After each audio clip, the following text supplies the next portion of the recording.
So, what is a tolerance break? A tolerance break is generally done because someone who smokes a lot of weed is now struggling to get high enough.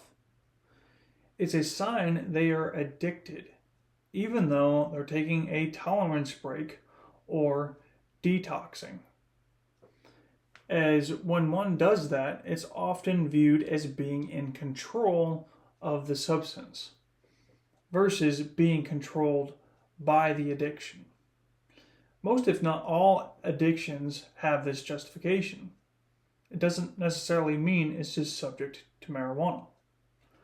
But when someone is really honest with themselves, they realize they're only taking a break because they either can't afford the amount needed to hit that next level of high again, or because their life is forcing them to stop, such as a new job, or needing some extra cash, or traveling.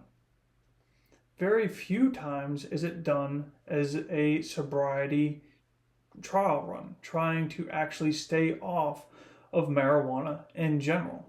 So it's usually just done so somebody can start back up. That is the intention of it.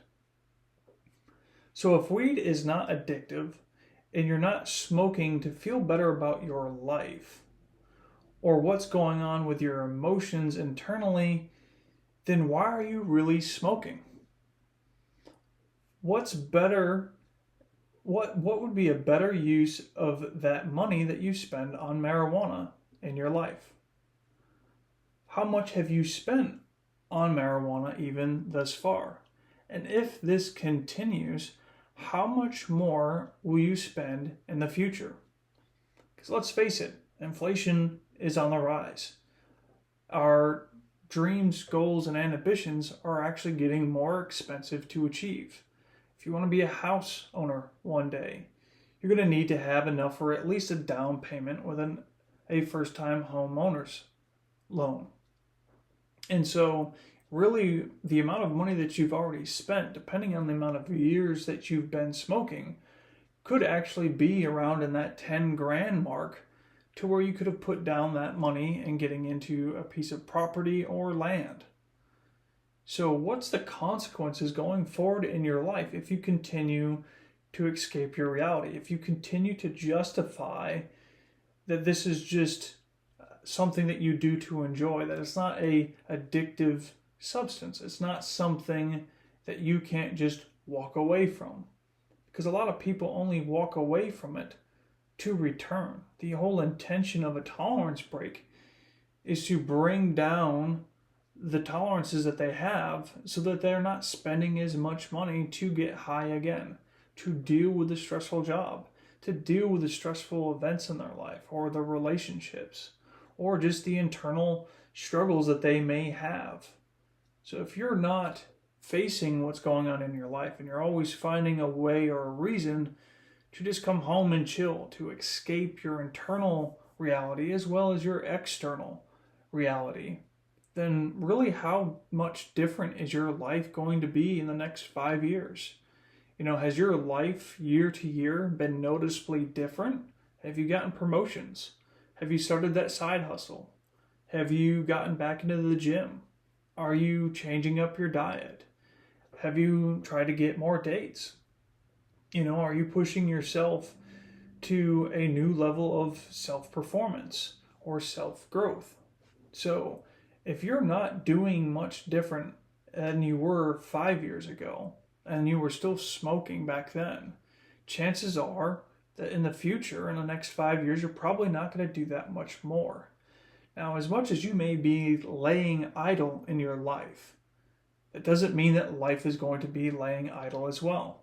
That's where this stuff like inflation and other things like the invention of AI, robotics, and other things that are coming to the market will start replacing jobs and trades that you could have been improving on or starting in a new trade looking forward in the future might actually have presented themselves to you because now you're losing your job because that's becoming replaced. And if you keep escaping your life, this is a very real probability. So if this is something that you're struggling with and you find that you want to actually get over it, but you keep kind of going back and forth as much as you've quit before maybe and intentionally tried to stay sober, but then you find yourself later on convincing yourself to start that same thing back up, then obviously it's a much deeper issue that's going on. And that's where me as a professional comes in, because in this world, there are professionals for a reason, whether it's doctors, psychologists, or it's just, fitness coaches. It doesn't matter, but sometimes it really does take that moment of self-reflection to say, you know what, I've tried this on my own. I've tried to quit and I've relapsed many times, and I'm not getting the results that I really want, and I'm still spending more money on this habit than I really want to. So if that resonates with you, if you see this as a sign for yourself to start maybe taking more accountability, at least in trying to remain sober, then I've at least done something of benefit in this video. And if you can't necessarily pinpoint why you keep returning to marijuana, reach out to me via Calendly and set up a time to talk. I'll be more than glad to see if we're a good fit and if there's anything I can actually really help you with when it comes to this issue. Take care of yourself.